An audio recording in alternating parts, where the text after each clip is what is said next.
Assalamualaikum warahmatullahi wabarakatuh. Perkenalkan, nama saya Siti Hajar dari kelas 7B, Fakultas Keguruan dan Ilmu Pendidikan Universitas Pakuan. Saya akan memaparkan hasil review jurnal yang berjudul Biology, a Magazine Development in Human Respiratory System Topic 4, Grade 8 of Junior High School. Penulis Rahmatul Akbar dan Mu'minan, volume 1233, halaman 1-11, tahun 2019. Teks yang akan saya bahas, yang pertama, latar belakang, metode penelitian, hasil dan pembahasan, dan yang terakhir, kesimpulan. Latar belakang.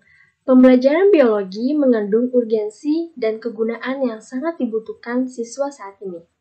Guru dan siswa masih mengalami kesulitan dalam mencapai pendidikan optimal yang telah direncanakan.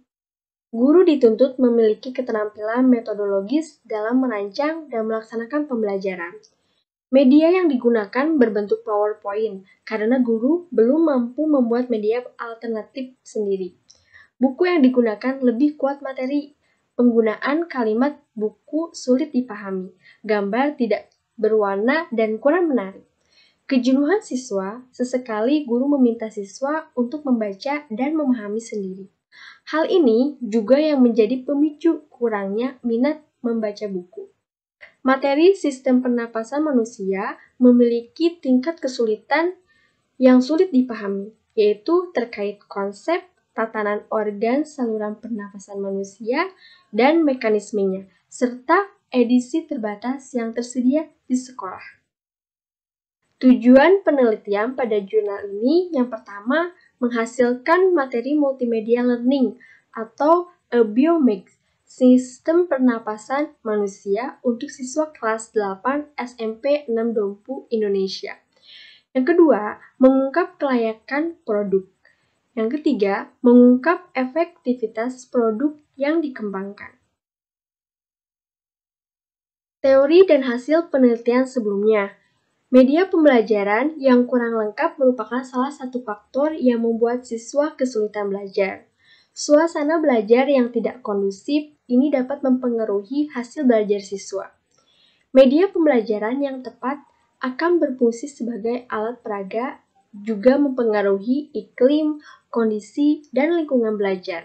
Penggunaan media pembelajaran dalam pembelajaran biologi bermanfaat untuk menumbuhkan sikap positif siswa terhadap materi dan proses pembelajaran untuk meningkatkan kualitas belajar siswa. Pembelajaran multimedia merupakan media pembelajaran yang menggunakan bantuan komputer atau alat elektronik lainnya untuk menyajikan informasi pembelajaran berupa teks, suara, gambar, video, dan lain-lain yang tersusun secara terintegrasi dan sinergis. Penggunaan multimedia sebagai media pembelajaran terbukti efektif. Tujuan multimedia dalam pembelajaran memberikan pengalaman yang positif dibandingkan dengan hanya menggunakan metode ceramah. Multimedia dapat mengatasi masalah pembelajaran untuk semua jenjang pendidikan. Multimedia terbukti mampu mengembangkan aspek kognitif anak usia dini dan hasil belajar anak sekolah dasar.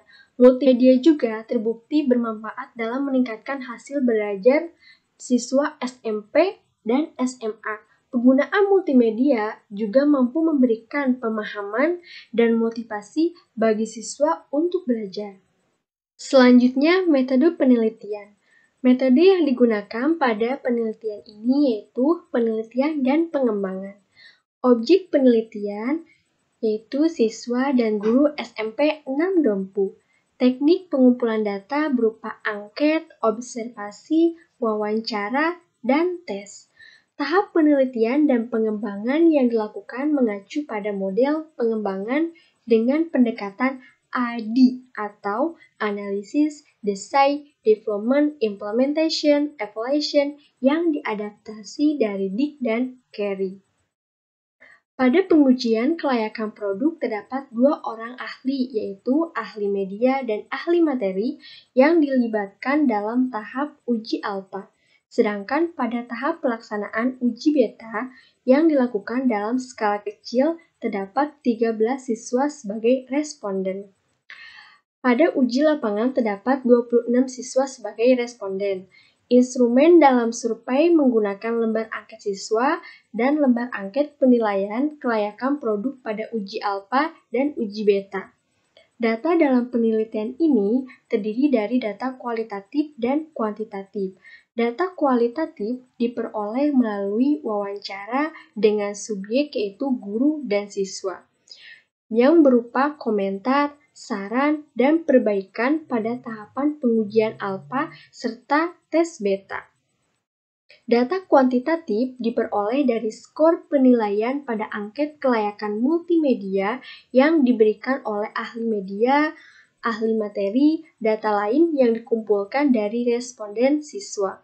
Data kuantitatif yang dikumpulkan dari survei diubah menjadi skala Likert, menghitung skor kriteria penilaian yang dihasilkan dengan menentukan interval berdasarkan skala tertinggi dan terendah.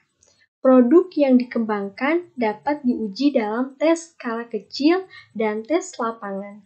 Hasil dari nilai tersebut kemudian diinterpretasikan ke dalam klasifikasi dan interpretasi nilai Engel. Beberapa elemen produk e-magazine yang dikembangkan diantaranya sampul, pendahuluan dan video berupa KI dan KD. Pada gambar 3, zona pembelajaran. Dan yang terakhir, kuis. Selanjutnya, pada diagram 1, hasil ahli media pertama dengan skor 3,58, sedangkan pada ahli media 2 dengan skor 3,89 dan memiliki rata-rata keseluruhan 3,74. Pada diagram 2, hasil ahli materi pertama memiliki skor 3,47, ahli materi 2 3,60 dan memiliki rata-rata 3,53.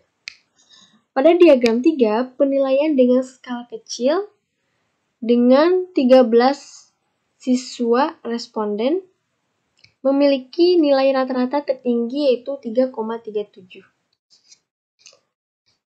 Pada tabel 1, hasil pretest dan posttest. Skor terendah pada pretest yaitu 15, skor tertinggi 65 dengan rata-rata 37,07. Sedangkan pada posttest, skor terendah 75, skor tertinggi 95 dengan rata-rata 83,65, skor Engel yaitu 0,740 dengan kriteria tinggi.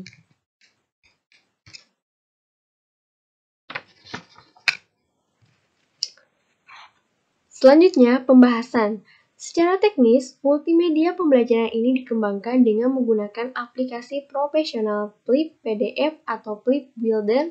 Hasil dari produk pengembangan multimedia ini berupa beberapa format yaitu SWF, HTML, dan aplikasi yang disimpan di dalam compact disc atau sering disebut dengan CD. Sedangkan untuk tampilan visual, multimedia ini menggunakan beberapa elemen penyusun media multimedia seperti teks, gambar, video, dan audio. Buku utama pada multimedia ini menggunakan jenis huruf sans serif, yaitu huruf Gothic Century. Jenis font ini digunakan dengan alasan karena font bercirikan cerah, tegak, dan tidak berhubungan. Jenis font ini cocok karena memiliki kejelasan dan keterbacaan yang sangat baik pada layar komputer. Ukuran font juga telah diuji terlebih dahulu tingkat keterbacaannya, tidak hanya di komputer secara langsung tetapi bahkan setelah diproyeksikan di LCD. Selanjutnya, dalam komposisi warna, multimedia ini menggunakan warna yang beragam sebagai warna latarnya. Penerapan color matching pada beberapa aspek seperti teks dan background terlebih dahulu melalui pengecekan kontras agar jelas, terbaca, dan tidak mengganggu penglihatan pengguna. Untuk tahap kelayakan, Multimedia pembelajaran ini telah lolos proses alpha test dan beta test. Pada uji alpha dengan validasi oleh 2 ahli media dan 2 ahli materi ditemukan bahwa multimedia pembelajaran ini termasuk dalam kriteria sangat layak. Dengan hasil validasi mengenai media pada skor 3,74 dan mengenai materi pada skor dari 3,53 dalam skala 4, kemudian diuji beta dalam skala kecil dengan 13 responden termasuk dalam kriteria sangat layak dengan hasil 3,37 pada skala 4, sedangkan pada uji keefektifan dengan 26 responden, multimedia e-biomix terbukti efek dengan tingkat keefektifan yang tinggi dengan N-gain skor sebesar 0,740. Secara keseluruhan, multimedia pembelajaran ini telah dinilai sangat layak oleh ahli media, ahli materi, dan pengguna. Keberadaan media pembelajaran ini banyak membantu guru dan siswa. Hal ini tentunya sejalan dengan konsep sentral teknologi pendidikan, di mana dengan berkembangnya multimedia pembelajaran dapat memudahkan guru dan siswa untuk meningkatkan kinerja belajar. Selanjutnya, kesimpulan dan rekomendasi. Produk yang dikembangkan dalam bentuk multimedia biologi berbasis majalah pembelajaran biologi yang berisi materi sistem pernapasan layak untuk digunakan sebagai salah satu alat peraga kelas. Hal ini ditinjau dari yang pertama, hasil uji alpha oleh 2 ahli media diperoleh rata skor 3,74 dengan kategori sangat layak. Kedua, hasil uji alpha oleh 2 ahli materi diperoleh rata skor 3,53 dengan kategori sangat layak. Yang ketiga, hasil uji beta skala kecil diperoleh rata skor 3,37 dengan kategori sangat layak. Yang keempat, hasil uji keefektifan multimedia pembelajaran terbukti bermanfaat dengan menghasilkan rata skor 37,07 untuk tes awal atau pretest dan 83,65 untuk analisis akhir atau post-test, sehingga nilai N-gain yang diperoleh sebesar 0,740 dengan kriteria tinggi. Rekomendasi penelitian ini memberikan beberapa manfaat bagi sekolah. Diharapkan media yang dikembangkan dapat diaplikasikan dengan materi-materi biologi lainnya, serta perlu adanya penelitian lebih lanjut mengenai variabel terikat yang digunakan agar lebih baik dan jelas. Kelebihan dan kekurangan pada jurnal yang saya review, kelebihan dari penelitian ini adalah teknik pengumpulan yang digunakan yaitu angket, observasi, wawancara, dan tes, sehingga mampu mendapatkan hasil yang akurat sesuai permasalahan yang terjadi di lapangan, secara fakta, baik secara kualitatif maupun kuantitatif. Kekurangan penelitian ini sudah bagus, namun sayangnya hanya aspek kelayakan dan efektivitas produk yang dikembangkan. Tidak ada variabel terikat yang dikaitkan terhadap siswa dalam hasil pembuatan produk yang dikembangkan. Mungkin cukup sekian presentasi hasil review jurnal yang sudah saya paparkan. Terima kasih atas perhatiannya. Mohon maaf apabila ada kesalahan. Wassalamualaikum warahmatullahi wabarakatuh.